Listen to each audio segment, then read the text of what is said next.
Muy bienvenidos nuevamente a un repaso más de la lección de Escuela Sabática.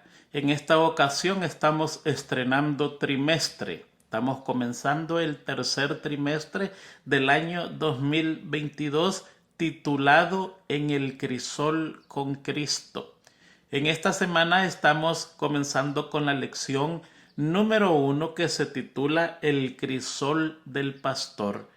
Y el versículo de esta semana lo encontramos en Salmo 23, 3, que dice: Confortará mi alma, me guiará por sendas de justicia por amor de su nombre.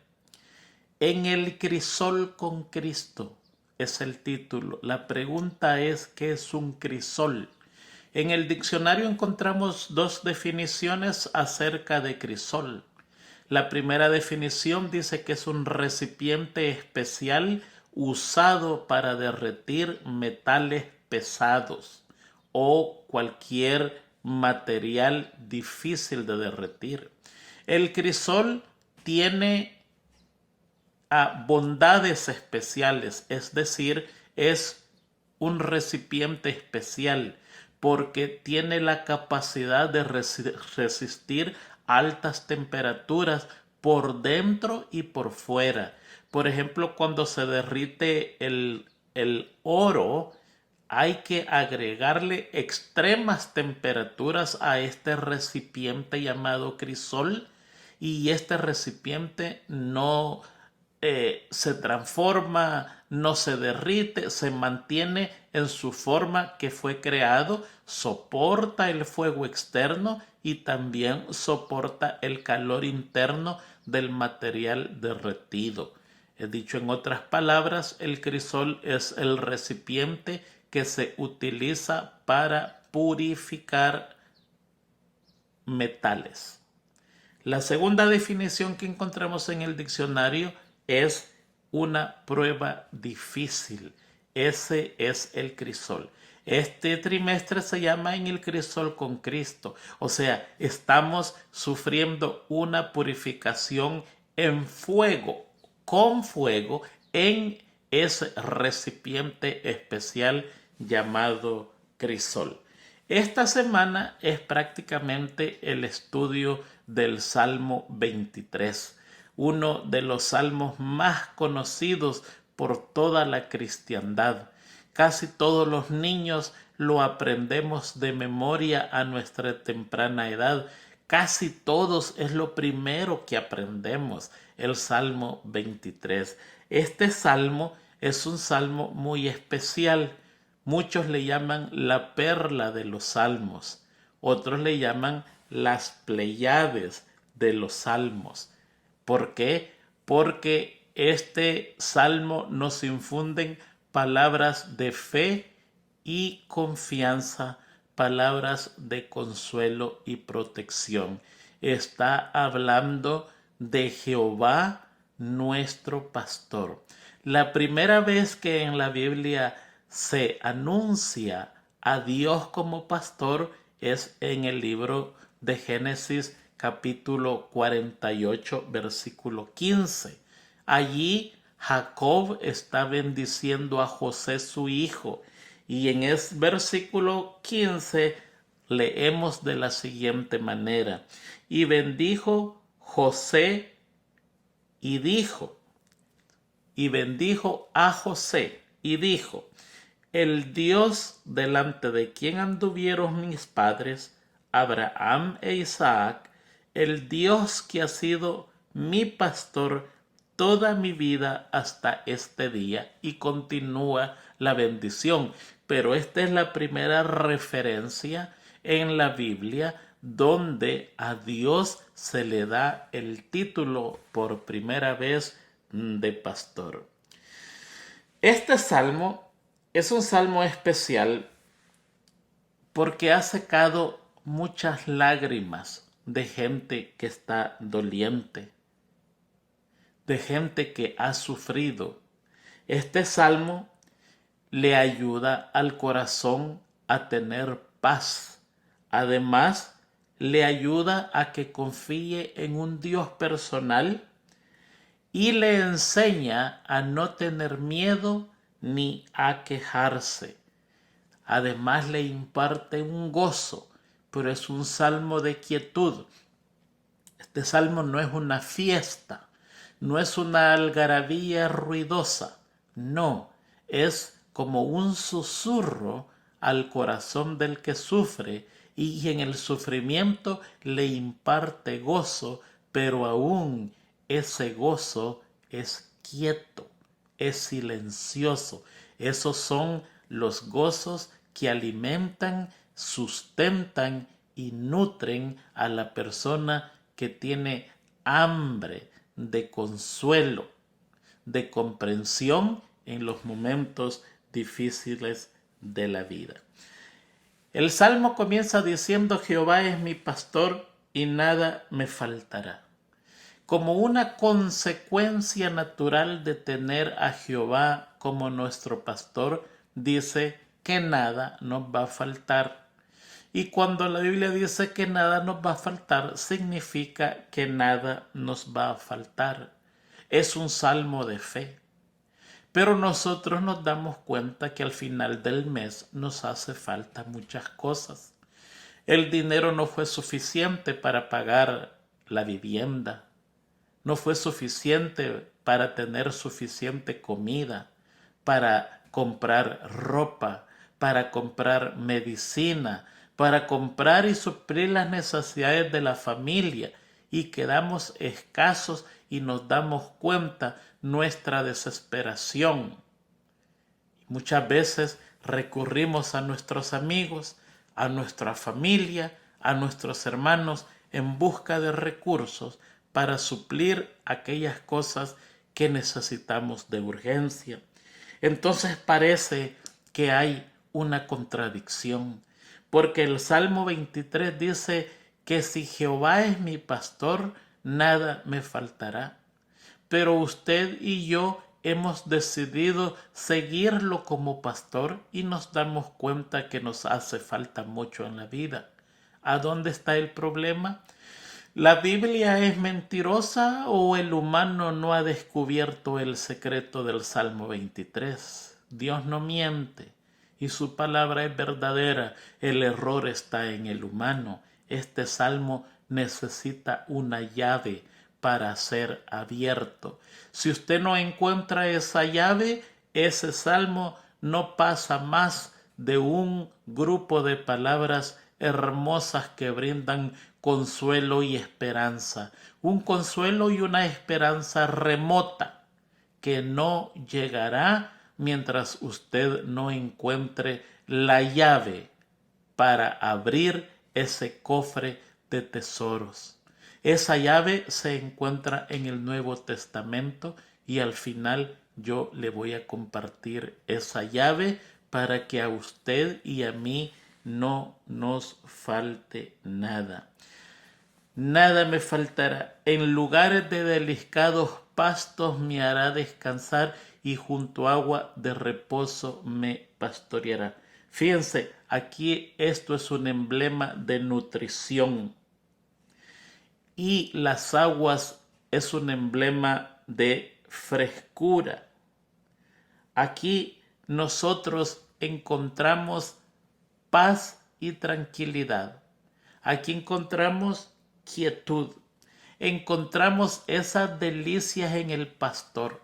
Nos lleva a un lugar donde hay pastos suficientes y agua fresca, y allí nos hace reposar.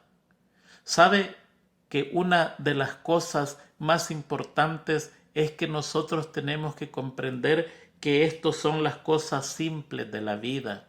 La inocencia de la recreación, ir en la naturaleza, escuchar una música agradable, una poesía hermosa, el compañerismo de un amigo, los afectos del hogar, un hogar dulce y quieto, tranquilo y reposado, donde hay un esposo comprensiva y una mujer amante y serena, donde hay niños obedientes. Parece que eso es un ensueño.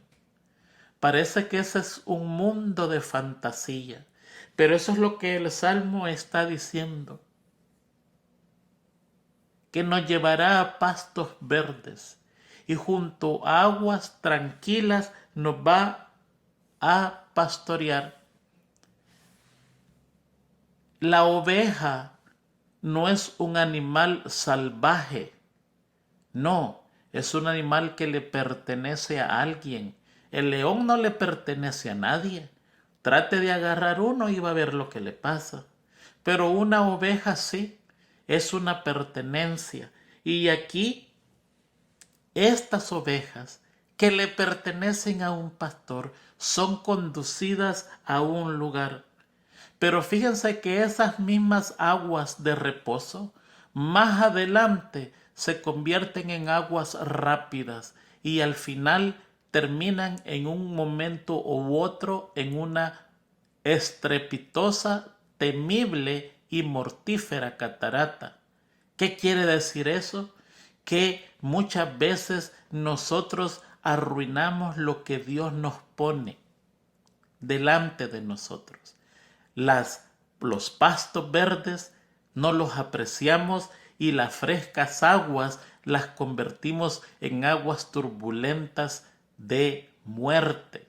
Es decir, muchas veces Dios nos da a nosotros la bendición y esa bendición nosotros la desperdiciamos y en vez de ser una bendición se nos convierte en una maldición. Y todo depende de nosotros en cómo actuamos frente a las bendiciones de Dios. El Salmo es hermosísimo y allí son palabras hermosas que nosotros pudiéramos estudiarla constantemente. Sigue diciendo el Salmo: me guiará, confortará mi alma, me dará quietud, me dará reposo. Me guiará por sendas de justicia por amor de su nombre. Seguir al pastor es seguir el camino espiritual correcto. Es ser justo con nuestros hijos, con nuestro esposo, con nuestra esposa, con nuestros hermanos de la iglesia. Aceptarlos tal como son. Si el hermano es superior de lo que soy yo, aceptarlo como eso. Si el hermano es inferior, no menospreciarlo. Nuestro trabajador, nuestro patrón, nuestra vida tendría que ser un ejemplo de justicia para todos. Aunque ande en valle de sombra y de muerte, no temeré mal alguno, porque tú estarás conmigo. Fíjense que el Salmo no está diciendo que porque usted anda con el pastor no pasará por el valle de sombra y de muerte. No. Tarde o temprano nos va a tocar pasar por ese lado. Tarde o temprano vamos a tener que pasar por el valle de la muerte y cuando pasemos por el valle de la muerte no temeremos mal alguno. Yo creo que no hay otra bendición más grande para el ser humano que ser liberados del temor. Entre una de las cosas más terribles que al humano le pueden suceder en la vida es vivir con temor. Y siempre por cualquier razón nosotros los humanos estamos temiendo. Tememos perder el trabajo, tememos el bienestar de nuestros hijos, la educación de nuestros hijos, tenemos miedo de la vejez, tenemos miedo de la enfermedad, tenemos miedo de las pobrezas, tenemos miedo de perder la vida eterna. Somos miedo. Tememos todo. Tememos el día de mañana. Tememos la noche que viene. Tememos subirnos a un avión. Tememos el viaje. Tememos la inseguridad. Todo tenemos miedo. Pero aquí el Salmos nos quita, nos aleja de el miedo y nos aleja de tres miedos importantísimos que son posiblemente los que más estragos hacen en nuestra vida. El temor al castigo. Todos hemos cometido cosas extrañas, malas, y uno de nuestros miedos es el temor al castigo. Nos quita el temor al juicio. No es que no vamos a pasar un juicio, sino que ese juicio vamos a ser acompañados por un buen abogado, porque si alguno ha pecado, abogado tenemos en Cristo Jesús, Señor nuestro. Tendríamos que llegar a ese juicio con tranquilidad. Mire, hace un tiempo a mí me llamaron a juicio. Era primera vez que me llamaban a juicio. Estaba joven. No era nada. Era una infracción automovilística. Eso era todo. Pero esa noche anterior yo no dormía. Ya desde una semana yo estaba preocupado que me iba a enfrentar al juez. Y aquí en Estados Unidos las cortes son imponentes. Desde el momento en que usted entra a la corte es como que le inyectan a usted quietud y reverencia, porque se va a enfrentar a la ley de la tierra. Y yo me acuerdo que esa noche yo no dormí. Estaba preocupado. No llevaba abogado, no necesitaba abogado. No había por qué. Era yo solo que me tenía que enfrentar hasta el juez. Y llegó el momento, las puertas se abrieron y entré y arriba estaba el asiento del juez. ¡Qué imponente! ¡Qué cosa más impresionante! Las banderas estaban allí. El juez entró, un señor de unos 70 años vestido de negro. Llamó mi nombre y yo pasé y todos voltearon a ver quién era. Allí apareció el oficial de policía y el juez le dijo: ¿cuál es la acusación? El policía comenzó a decir cuál era la acusación mía. Había ido corriendo, ese era mi problema, estaba corriendo demasiado y por eso me pararon, y era tan alta la velocidad que no me podían dar una esquela, sino que me tenían que llevar a juicio para que el juez decidiera qué es lo que hacía conmigo. Me llegó mi turno de hablar. Y yo le dije: la verdad lo siento, no me di cuenta que iba corriendo. Eso es todo lo que le dije. Se me quedó viendo. Me preguntó si había tenido algún delito anterior. Y él ya lo sabía, lo tenía allí por escrito. Y le dije yo: no, esta es primera vez que me paran y tengo algo así, en verdad, lo siento. Y el hombre me dijo en inglés: you are free to go. Estás libre para irte. Y yo escuché que me dijo: estás libre para irte. Interesantemente me señalé yo solo y le digo: yo. Y toda la corte se comenzó a reír. Y él me dijo: sí, sí, tú, vete, vete, vete ya inmediatamente. Y yo salí con un alivio, porque lo que no me dejó dormir resultó que no era tan difícil. Por supuesto, Dios me ayudó.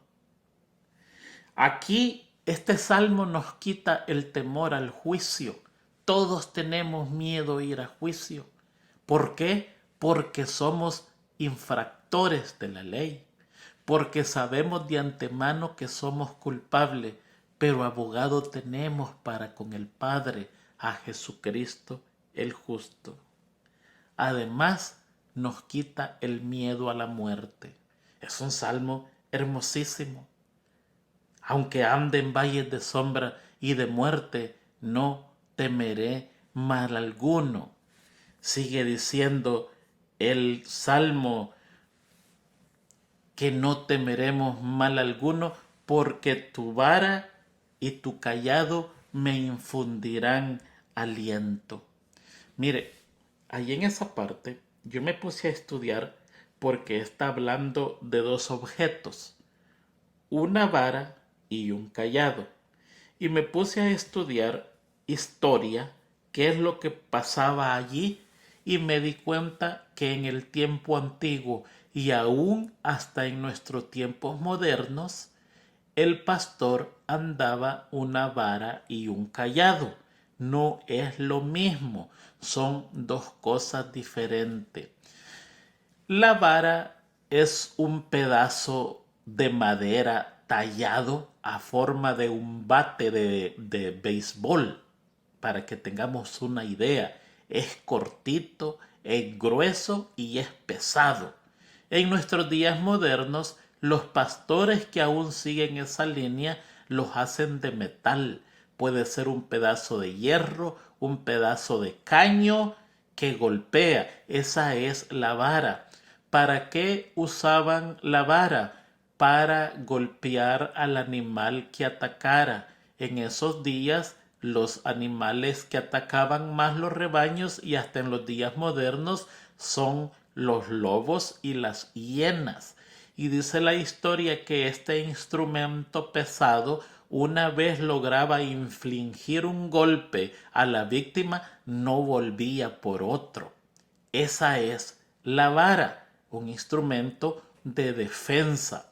Además usaba el cayado. El cayado es la otra vara, pudiéramos decir, que tiene casi siempre la altura del pastor.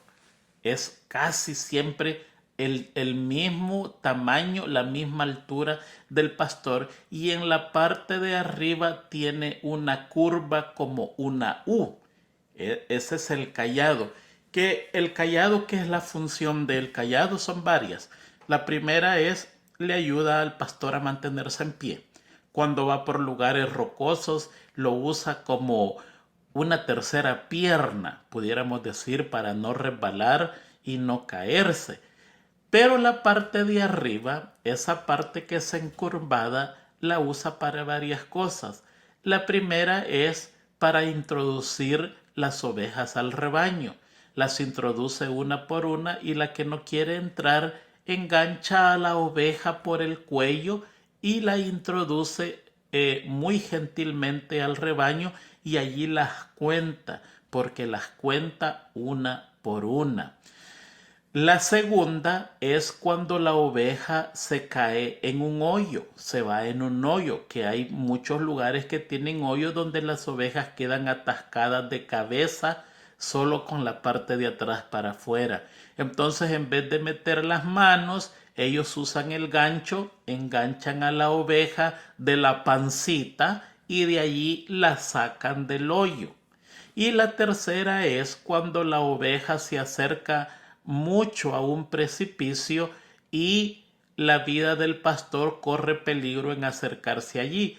Extiende su cayado y con esa curvatura la prende o de la panza o del cuello y la lleva al lugar seguro alando el cayado.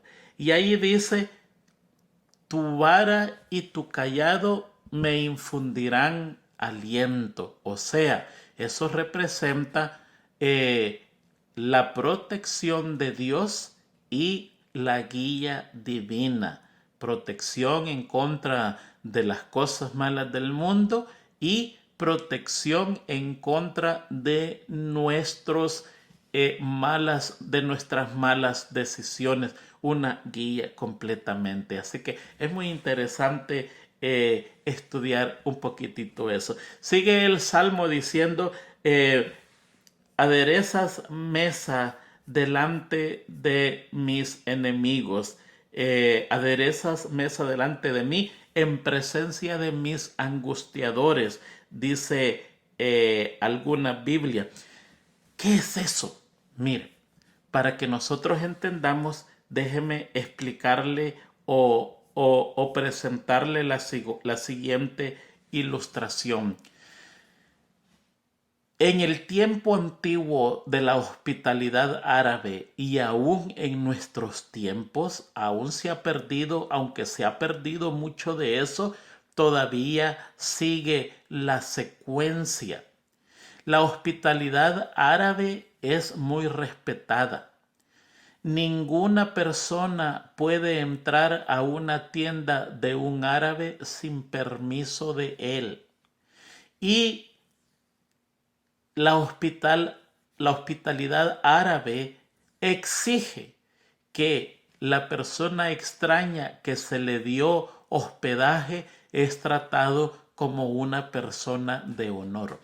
Entonces le vamos a presentar la siguiente postal para que usted entienda: aderezarás mesa delante de mí en presencia de mis angustiadores. Va el fugitivo, va huyendo, y los perseguidores ya se vienen acercando a él, se vienen acercando a él. El fugitivo necesita conseguir un lugar seguro. Viene y toca a la puerta de una tienda.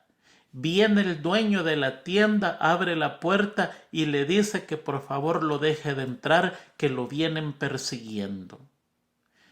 El dueño de la tienda se le abre la tienda y le permite de entrar.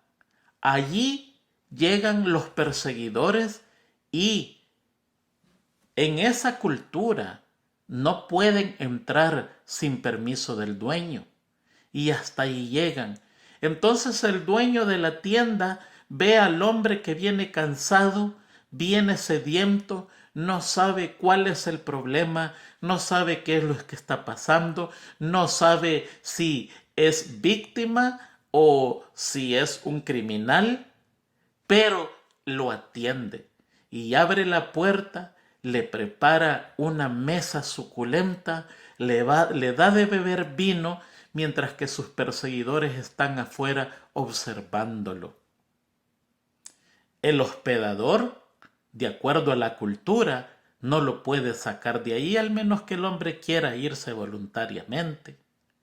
Y el perseguidor, de acuerdo a la cultura, no puede violentar esa casa. Y por eso el salmista dice: aderezarás mesa delante de mí en presencia de mis angustiadores. Y termina el salmo en la última parte: y en la casa de Jehová moraré por largos días. O sea, en el momento de persecución, en el momento de angustia, allá hay un Salvador que abre las puertas y sin preguntar nada le da de comer, le da de beber. Y por eso es que la Biblia dice: venid y comprad leche y vino sin precio alguno. Aquí es gratis. No te vamos a preguntar por qué no tienes dinero, no te vamos a preguntar qué es lo que está pasando. Venid y comed. Y el salmo termina diciendo: y en la casa de Jehová moraré. Allí me quedo. Allí me quedo porque afuera me van a matar. Afuera están mis perseguidores, y ya que aquí me abrieron las puertas y me están tratando bien, me han comprendido mi situación, qué es lo que está pasando conmigo, ¿para qué voy a salir? Oh, es que nosotros tenemos varios perseguidores en la vida. Mire, uno de los primeros perseguidores es nuestros pecados, nuestros actos pasados, que nos persiguen en la vida. ¿Qué daño nos hacen? Todas esas malas decisiones, todas esas malas acciones que hemos cometido, ¿cómo nos persiguen constantemente? Y no sabemos cómo escaparnos de ellos. Algo que hicimos hace años, somos recordados, somos criticados, somos tildados, somos juzgados. Quizás cambiamos nuestro mal proceder, quizás nos arrepentimos de esa mala acción, quizás esa mala acción fue sin querer, no fue premeditada, pero nos quedó esa mancha que constantemente es una sombra que nos persigue. Cuando entramos a la presencia de Cristo, Él nos borra esa persecución. Él nos elimina ese padecimiento. Él nos quita esa carga de conciencia. Él nos quita esa culpabilidad. Es un fardo grande que venimos cargando. Pero cuando bajamos a las aguas del bautismo, Jesucristo dice: a ver, con ese fardo no puedes bajar al bautismo. Déjamelo, dámelo acá. Aquí te lo voy a tener. No lo vas a volver a usar más. Y cuando usted sale de las aguas del bautismo, sale como una nueva criatura, con sus pecados confesados y perdonados por la sangre de Cristo. Tenemos el enemigo de la tentación. La tentación nos persigue. ¿Cuántos de nosotros tenemos tentaciones constantes que tenemos que luchar día a día? Puede ser el alcohol, puede ser el tabaco, puede ser una relación ilícita, prohibida, puede ser el mal carácter, puede ser tantas cosas, tanto pecado que hay y nos persigue constantemente. Y el único refugio es ponerse de rodillas e ir a la casa de mi Padre y confesarle cuál es mi persecución y decirle, como dijo Jesucristo en la oración principal, no nos dejes caer en tentación, mas líbranos de todo mal. Encontramos refugio en la casa de Dios. Adereza mesa delante de nuestros enemigos. La tentación se queda afuera, invitándonos a salir y a conversar con ella. Y mientras la tentación me espera, yo me alimento de los manjares de Cristo y tomo de su vino, que es su sangre, y al final digo, en la casa de Jehová, mejor aquí me quedo el resto de mi vida. También huimos del futuro. O sea que huimos del presente, del pasado y del futuro. Usted y yo somos fugitivos de primera, sin excepción. Ahora no hay excepción. Lo sentimos mucho, pero usted siempre le damos la excepción. Pero ahora no lo hay. Tenemos miedos, tenemos temores al mañana, tenemos temores a la persecución, tenemos temores a la oscuridad, tenemos temores que de un día a otro vayamos donde el doctor y el doctor nos diga, venga, necesito conversar con usted detenidamente. Tenemos temores a perder lo que hemos luchado por tantos años, nuestra posición económica. Tenemos temores a la muerte. Tenemos tantos temores. Tanto enemigo que nos persigue. ¿Sabe? Esos temores se los llevamos a Jesucristo. Y Él nos alivia ese temor. Nos lleva a pastos verdes y a aguas de reposo y conforta el alma y dice, sí, el mundo es duro. Yo viví ese mundo. Yo pasé ese mundo. Yo sufrí ese mundo. Yo te comprendo. Yo sé lo que tú estás diciendo. No se lo estás diciendo a alguien que lo está imaginando. Se lo estás contando a alguien que lo sufrió en carne propia. Por eso ven y descansa en mí. Yo te voy a ayudar. Pon tu yugo conmigo y vas a ver que ya no va a pesar y vas a ir por el mundo sin miedo. Nos quita de miedo. En el versículo 6 hay un texto, unas palabras muy interesantes y dice, ciertamente el bien y la misericordia me seguirán todos los días de mi vida. Allí son dos palabras separadas y diferentes la una de la otra. El bien es suplir todas las necesidades del humano, todas. Y la misericordia es el perdón de todos nuestros pecados. Y dice, sí, ciertamente, el bien y la misericordia me seguirán todos los días de mi vida.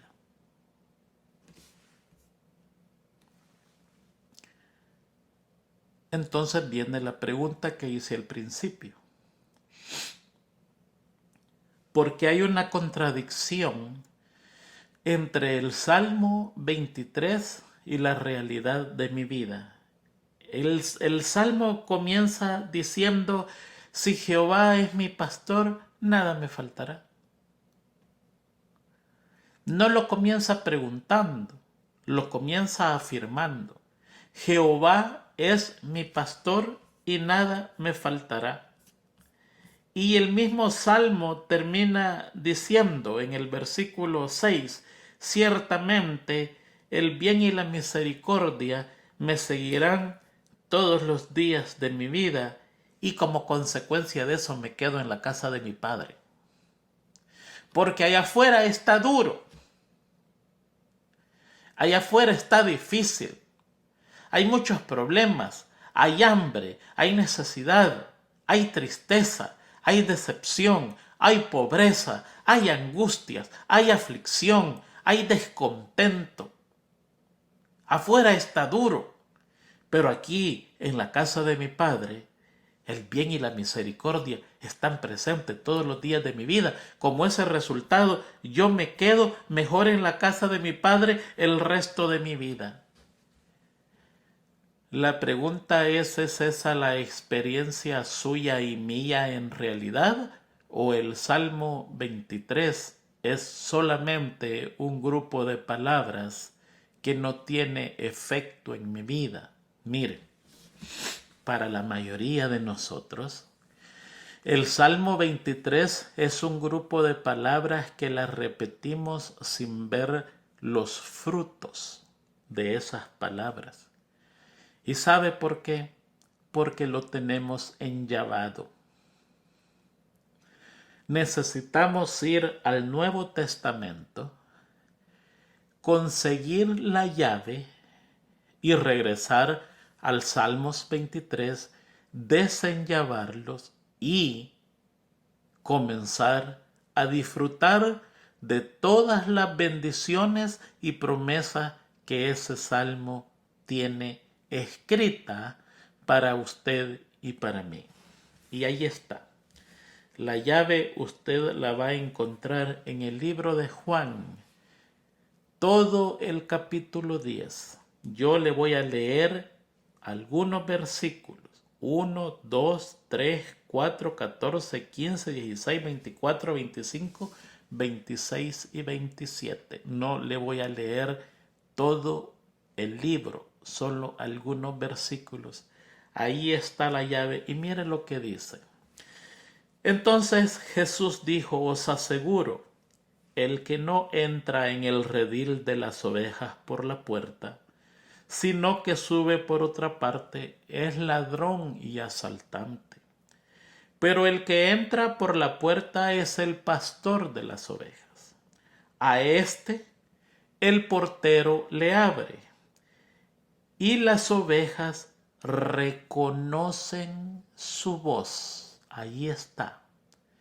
Las ovejas reconocen su voz.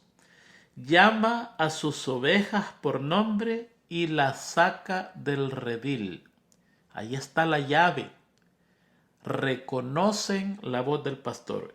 Y cuando ha sacado fuera todas las que le pertenecen, va delante de ellas y las ovejas lo siguen porque reconocen su voz. Ahí está de nuevo la llave. Yo soy el buen pastor. Conozco mis ovejas y las mías me conocen. Así como el Padre me conoce, yo conozco al Padre. Además, doy mi vida por las ovejas. También tengo otras ovejas que no son de este redil. A esas también tengo que traer. Ellas también oirán mi voz. En este momento no lo están escuchando, pero cuando las traiga oirán su voz y habrá un rebaño y un pastor. Entonces los rodearon los judíos para preguntarle, ¿hasta cuándo nos vas a tener en suspenso? ¿Tú eres el Cristo? Dínoslo abiertamente. Y respondió Jesús, os lo he dicho y no creéis. Las obras que yo hago en nombre de mi Padre testifican de mí, pero vosotros no creéis porque no sois de mis ovejas. Mis ovejas oyen mi voz, yo las conozco y me siguen. Ahí hay dos cosas interesantes para desenllavar el Salmo 23, que la mayoría de nosotros lo tenemos enllavado. Las ovejas reconocen su voz y las ovejas conocen quién es el pastor. En la historia de este mundo han habido perros pastores. Uno de los más comunes es el pastor alemán. Está el pastor inglés, el pastor austriaco, el pastor australiano, que son perros pastores. Estos perros pastores son animales que cuando la oveja se extravía, van y la traen a mordiscos, la intimidan, la acechan, la persiguen y si no hacen caso, la muerden y la traen al redil por la fuerza. En la vida han habido toda la vida perros pastores literales y perros pastores espirituales. En la época medieval, en el oscurantismo, los perros pastores de esos días mandaron al sepulcro a 50 millones aproximadamente de protestantes. Lo hacían en el nombre de Dios. Pero no son pastores, son perros pastores. Hoy en nuestro día moderno aún existen. Dentro de la iglesia y fuera de la iglesia. Dentro de la iglesia está llena de perros pastores. No pueden ver a una oveja extraviada porque la agarran a mordiscos. La persiguen, la acechan, la critican, la juzgan y la condenan, y si pudieran, la mataran. Estos perros pastores son de todo rango, son de todo título, y entre más arriba son más peligrosos. Si usted es una de esas personas que cuando ve a un hermano en necesidad, en angustia, ya sea por culpa de ellos mismos, lo critica, lo condena y va a la junta de iglesia y dice, miren, ese hermano no es digno de estar acá, es pecador, yo lo he visto.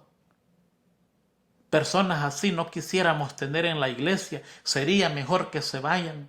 No le den un puesto, no merecen nada y lo pasa mordiendo y lacerando y humillando y molestando. Le tengo una mala noticia, no importa quién sea usted, usted es un perro pastor.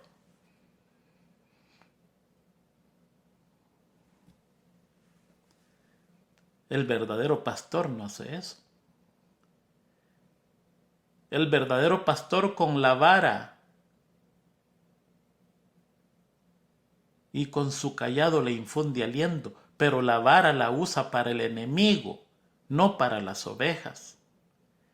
Lo que usa para las ovejas es su cayado, las guía, las conduce, las protege, las cuenta, las salva.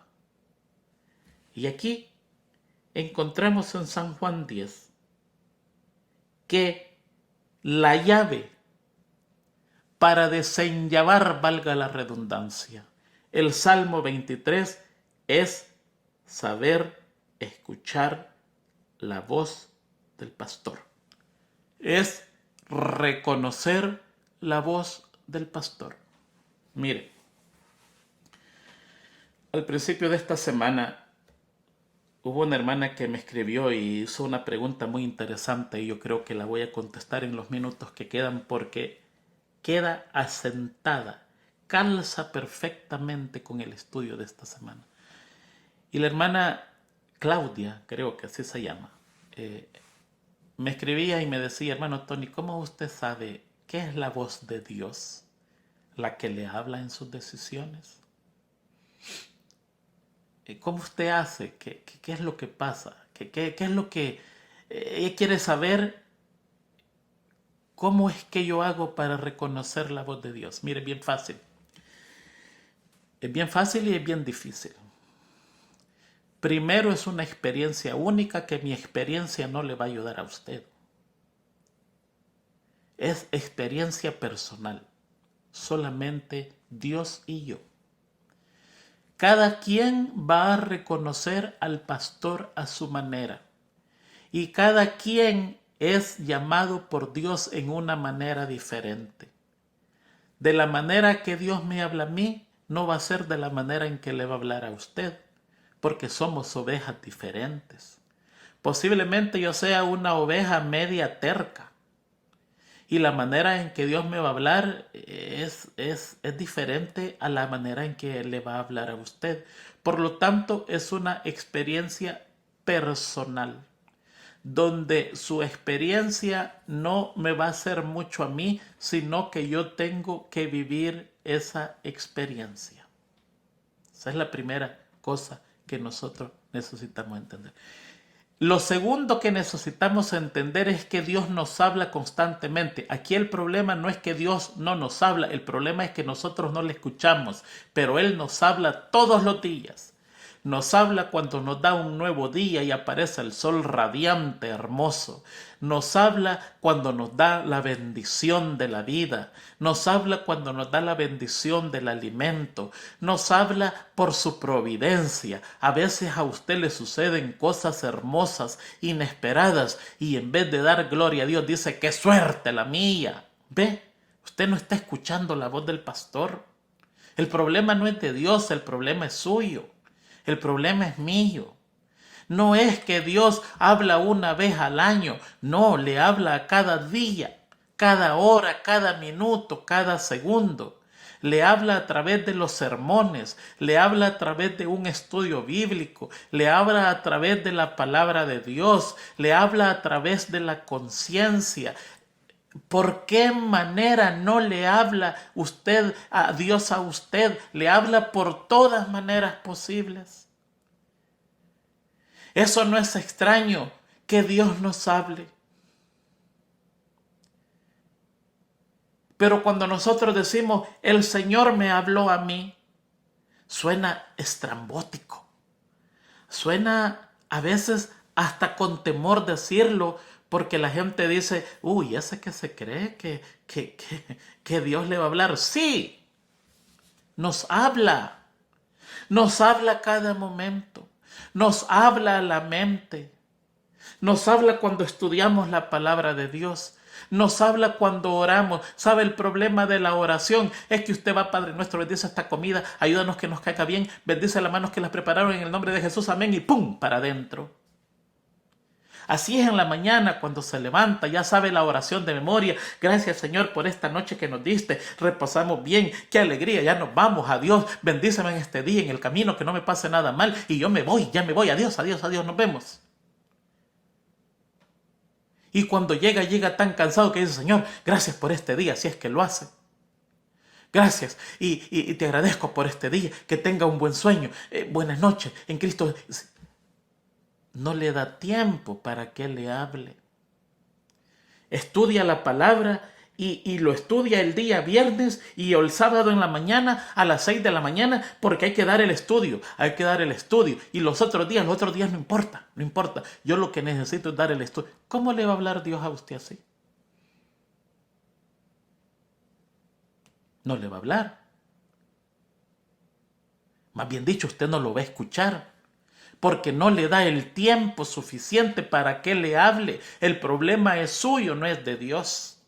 El Espíritu de Profecía dice que después de cada oración quédese hincado y usted va a comenzar a sentir que Dios le habla a usted. Por favor, inténtelo. Dígale, mira, Señor, yo nunca he escuchado tu voz claramente, pero quiero comenzar a escucharla. Háblame a mi corazón. Y después que ore, quédese allí quietecito. Y usted va a comenzar a sentir que usted comienza a alabar al Señor. Usted comienza a alabar. Comienza a alabar su nombre. Comienza a decir, oh Señor, cuán grande eres. La verdad es que tú eres grande. Tú eres poderoso. Y cuando usted menos siente, Dios le está hablando a su mente. Pero ahí usted le tiene que agregar algo que se llama consistencia. Y consistencia es la que no tenemos, somos esporádicos. Nos vamos a orarle a Dios con devoción solo cuando tenemos problemas y estamos afligidos. Pero cuando estamos en alegría, en algarabía, en gozo, entusiasmo, Dios es el último. ¿Qué importa? Yo estoy contento, estoy bien, qué bueno lo mío, qué buena suerte he tenido. Se olvida de Dios. Pero Dios nos habla a cada momento. Y ahí dice, las ovejas reconocen mi voz. El versículo 4 de Juan 10 dice, y las ovejas lo siguen porque reconocen su voz. Y el versículo 14 dice, yo soy el buen pastor, conozco mis ovejas y las mías me conocen, así como yo conozco al Padre y el Padre me conoce a mí. Ese conocimiento es íntimo, es profundo, es centímetro por centímetro, pensamiento por pensamiento, respiración por respiración, cabello por cabello. Se conocen hasta el número de pestañas. Así nos conoce Dios a nosotros. ¿Le conoce usted a Dios a Él así? Ahí es donde está el problema de nosotros. Comience a hablar poquito a poco con Dios, pero haga de eso una consistencia. Pregúntele, consúltele, no porque Él no sabe lo que le está pasando. Mire, cuando yo le oro al Señor, y no le estoy dando esto como ejemplo, le estoy contando mi experiencia. Yo le digo, Señor, tú sabes el problema que tengo con fulano de tal. No te lo voy a contar porque tú ya lo sabes. Tú lo sabes mejor que mí. Pero vengo donde ti para que tú me aconsejes qué hacer. Dime qué voy a hacer. Mire, le voy a contar un testimonio en estos últimos minutos. Y se los cuento con libertad porque yo ya se los conté a las personas involucradas en este testimonio. Este es un ministerio que no solo enseña, sino que ayuda monetariamente en construcción de iglesias, en repartimiento de alimentos, ropa y todo eso. Y las donaciones que aquí se piden no es para el hermano Tony García, es para eso. Y dicho sea de paso, agradezco a los hermanos que nos ayudan. Son contados con estos dedos, pero nos ayudan. Muchas gracias, de verdad. Por ética no menciono su nombre, pero los conozco a cada uno de ustedes por nombre. Y cuando llega la donación digo yo, oh, la hermana tal ya ayudó. Y ese dinero se va alzando y cuando llega el momento en que necesita se saca y se reparte. Pero había un ministerio que yo nunca había tenido y era el ministerio de obreros bíblicos. Tener personas a tiempo completo que prediquen. Y conseguimos ese ministerio el año pasado. 2 personas, 2 buenos hombres. Ellos ven esta lección, así que saben que no estoy mintiendo, ellos son testigos de eso. Yo le dije al Señor, mira Señor, yo quiero hacer este ministerio, por favor guíame a dónde tiene que ser. Y ahí vi la mano de Dios y fuimos a caer a ese lugar con esas 2 personas y el ministerio se abrió, trabajan a tiempo completo. Su trabajo de ellos, tiempo completo. Pero los problemas comenzaron a salir. Y yo soy una persona que evito los problemas a cualquier costa. No me conviene tener problemas. No es de mi personalidad tener problemas. Si hay problemas, yo huyo, me alejo, me aparto y me voy de ese lugar. Trato de tener una vida pacífica. Trato de solucionar el problema, no es que huyo del problema. Pero si ya no tiene solución, ¿por qué va a estar contendiendo usted con lo que no tiene solución? Y comenzaron los problemas y dije yo, no puede ser. Esto se abrió para bienestar de la obra, para el bienestar de las personas, de los que dan el mensaje y de los que aceptan el mensaje. No puede ser. Y siguieron los problemas y dije yo, no puede ser. Humanamente voy a parar este ministerio porque esto es una fuente de problemas. Y lo voy a mover a otro lugar con otras personas, por supuesto, por la geografía. Decisión tomada. Pero hay que preguntarle al jefe mayor porque de él es la obra. Yo a estos dos personajes les dije, yo no soy su jefe. Yo soy nada más el administrador. Dios me entregó ese dinero y yo se los entrego a ustedes, así que yo soy nada más el que firma el cheque, porque la Biblia dice que el obrero es digno de su salario, pero el jefe de ustedes es Dios. Y Él va a poner en mí de acuerdo a la obra que ustedes hagan. Si ustedes hacen bien, Él va a poner en mí. Él me va a decir a mí. No sé cómo, pero me lo va a decir. Me lo va a decir, me va a hablar a mi mente, me va a poner en el corazón, me va a poner el deseo, el gozo. Él me va a hablar. Así que pórtense bien con Dios. Él es su jefe, agrádenlo a Él y Él me va a indicar a mí qué es lo que hay que hacer.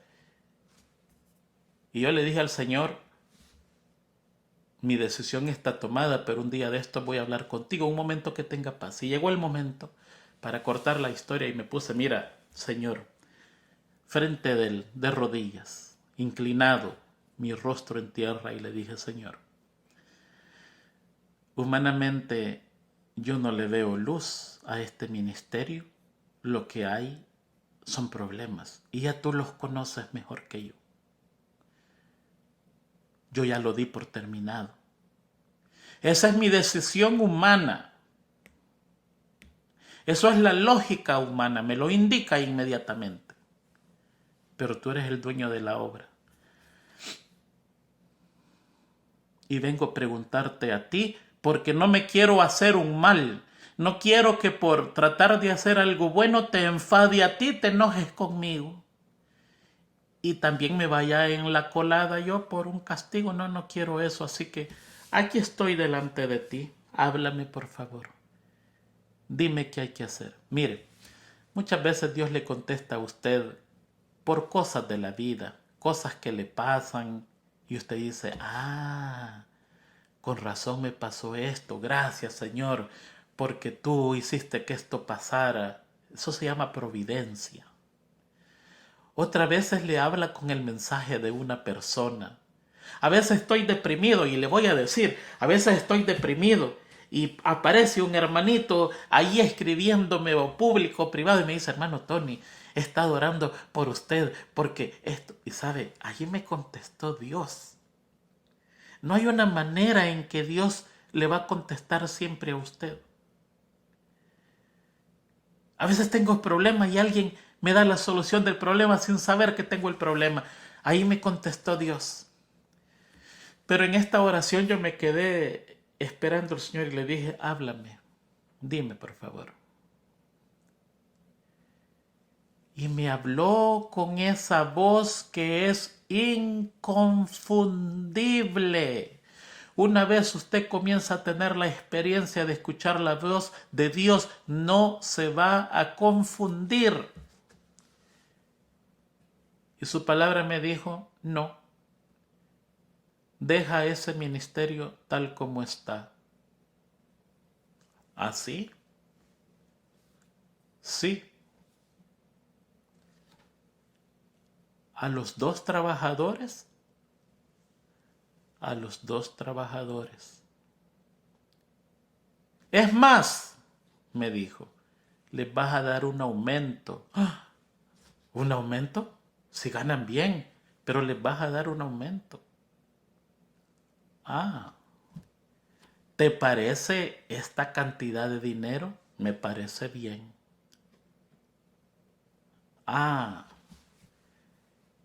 Bueno, ¿alguna pregunta más? No. Muchas gracias. Muchas gracias. Muchas gracias. Ya hablaste tú y tu palabra es final. Así dijiste, así será hecho.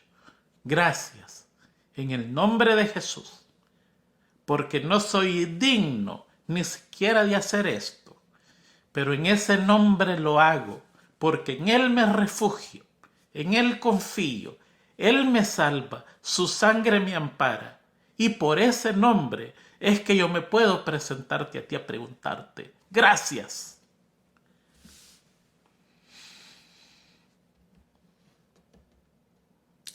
A los días me llamó el pastor del lugar y me dijo, hermano Tony, le traigo un mensaje del presidente de aquí, de este lugar, y dice que va a ser muy sabio que se mueve a esas personas de allí. Y le dije yo, no. Dígale a su presidente que no se puede porque nuestro padre dictó otra cosa. Ni yo mismo los puedo mover. Porque si yo me atrevo a moverlo, me las voy a ver con él. Y yo con él no me las veo. No, no, no. Ah, sí, sí, así dígale, por favor. Y la conversación cambió. Saben, hermanos, el otro sábado estoy yendo donde esta gente trabaja. Están ganando bien, déjeme decirle, por intervención divina. Ganan más que un ministro de ese lugar. Y voy a ir a ver un lugar donde hace 15 años abandonaron una iglesita rústica en el campo. Y hay mucha obra para hacer. Y vamos a ver si en este año comenzamos la construcción de un nuevo templo valorado en $70,000 para honra y gloria de Dios. Ahí están esos dos hombres trabajando. Levantaron un grupo que ya tiene casi 50 personas y los que se han bautizado están siempre allí, porque el mensaje fue: no mojen a nadie, prediquen el Evangelio y el Espíritu Santo va a hacer la obra. Y cuando una vez esas personas se bauticen, no las abandonen, apadrínenlas, que no abandonen la iglesia, que se mantengan en la iglesia. Aquí no es hacer número, ese fue el mensaje para ellos. Aquí es que prediquen el Evangelio, esa es la orden divina. El otro sábado voy a estar allí con ellos, voy a viajar fuera del país, a estar con ellos, a planear la construcción de una nueva iglesia. ¿Nos habla Dios? Sí, nos habla. Aquí no es el problema que Dios no nos habla, el problema es que usted no escucha. No puede esperar, anda tan ocupado que no tiene tiempo para reflexionar con Dios. No tiene tiempo para escuchar la voz de Dios. No tiene tiempo para estudiar la palabra de Dios. No tiene tiempo para escudriñar la escritura. No tiene tiempo para orar. Tiene tiempo para todo. Mire, tiene tiempo para ir a la cancha, jugar fútbol unas 4 o 5 horas, ir a ver a sus amigos y sus cumpleaños y llevar a sus niños aquí. No es malo todo eso. No, no, no. No estoy en contra de eso. No crea usted que el hermano Tony es un ermitaño que pasa metido en una cueva. No, no, no. Pero todo tiene su tiempo. Y lo más principal e importante es dedicarle tiempo a Dios. Porque si una vez usted reconoce que Jehová es su pastor, entonces se va a dar cuenta que nada le va a faltar. Que en lugares de delicados pastos lo va a conducir y junto a agua de reposo lo mantendrá. Va a confortar su alma, lo guiará por senda de justicia por amor de su nombre, y aunque ande en valle de sombra y de muerte, no temerá mal ninguno, porque la vara y el cayado de él le infunden aliento. Enfrente de los amigos comerá sin ningún problema, en quietud y en reposo. Ungirá su cabeza con el Espíritu Santo y su copa estará rebosando de gozo, de alegría, de felicidad. Podrá cantar junto al féretro de su más amada persona que pasa al descanso.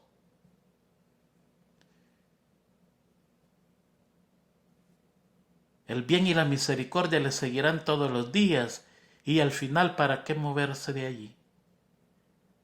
Pero la llave es que usted conozca su voz. Si usted no la conoce, el Salmo 23 no tiene poder. Si usted no sabe usar esa llave y no sabe el truquito que hay para abrir el Salmo 23 es un grupo de palabras bonitas sin efecto personal. Que Dios le bendiga, hermano. Que Dios le guarde. Mire, estudia el Salmo 23 junto con Juan 10 y comience a decirle al Señor que quiere escuchar su voz, que quiere contar con Él, y Él no tardará en llamarle a su corazón. No se ponga a pedir un carro Ferrari. Pedid y no recibís porque pedís mal. No se ponga a pedir ropa, no. Sabe que comience pidiendo santidad. Porque sin santidad nadie verá al Señor. Aquí en la tierra y en el cielo. Y se comienza aquí en la tierra. Sin santidad el Señor no lo visitará a usted. Lo primero que necesita es santificación, y dígale: Señor, hazme santo. Quítame esto mal, mira, lo demás no me importa. ¿Sabes qué? Yo no tengo una casa, no tengo un carro, no tengo ropa, no tengo dinero, porque a mí me falta algo, me falta santidad. Lo más importante para mí en este momento es santidad. Ven y haz el milagro de la santidad. Yo quiero ser santo para conversar contigo y que tú me hables. Y ya lo demás, ¿qué importa? Lo más importante es santidad. Comience orando así. Y el Señor va a entender que cuando el recipiente se ha vaciado de impureza y está listo, comienza a echar tesoros adentro del recipiente. Tesoros que no le van a hacer daño, no le van a afectar, no lo van a dañar, no lo van a enfermar, no lo van a engreír, no lo van a hacer petulante, ni grosero, ni altanero. No, tesoros de bendición para la humanidad. Tesoros que los va a repartir. El recipiente está listo, se vació de maldad. Y al vaciarse de maldad entran las riquezas divinas.